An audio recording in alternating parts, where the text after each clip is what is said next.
All right, we have legs today.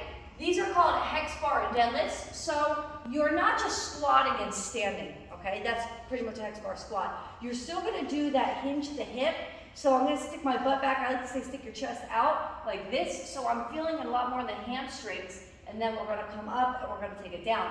So notice I keep my head up when I do this because if I was to put my head down, you tend to round, okay? So I'm gonna keep my head up. I'm gonna get that bar, and now I'm gonna think about my legs before I stand up, because I do not wanna go like this, right?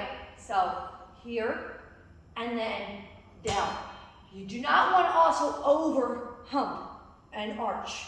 You wanna stay like this, okay? It protects your low back. So 4, up, right about till I'm up all the way tall. 4, up. So you're gonna have 8 to 10 of these. Make sure when you put it down, you are still keeping that form. Don't just put it down like that and then hurt your low back.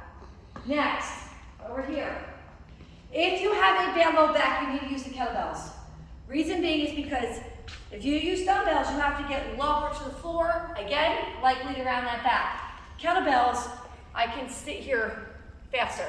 So, these are a side lunge drop weight. This leg's totally straight. I'm gonna bend my hip out here.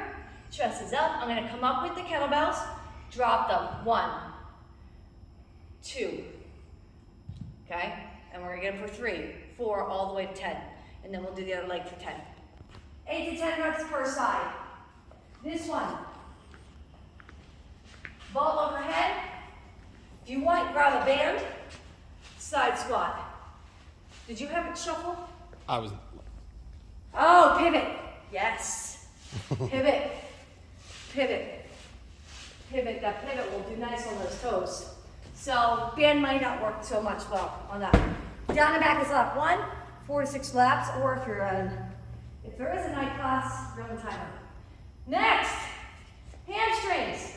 Take this band, put it behind your ankles. See how I had to do that? Because now I got to shimmy away a little bit. Now, when I lay all the way down, get comfortable and curl. Curl. I'm not going so far up that it releases, and I'm not going so far down that it releases. 1, it's like a pulse. 2, 3, 4. They feel really good. 5, 6, all the way to 20. Just be careful. Sometimes I advise these can get really tight. Maybe just do a couple of these before you get down, just to get them loosened up. That way you don't pull something. All right, so you have sets of 20. And your last station, I guess we'll come all the way around here. You're going to put the dumbbells on your knees at the end, and you're going to raise your calves. 1, 2, 3. We're going to go 20 single 20 pulse. Then you're going to pulse it 1, 2, 3, 4, 5, like that at the end. Then you're going to either do no weight, 5 pound or 10 pound. It must be the big headed dumbbells. You're going to put your hands back, hike up your knees, and then extend, extend, extend. You're gonna feel this in your core and in the front of your quads. And you only have 8 to 10 of those. That's it.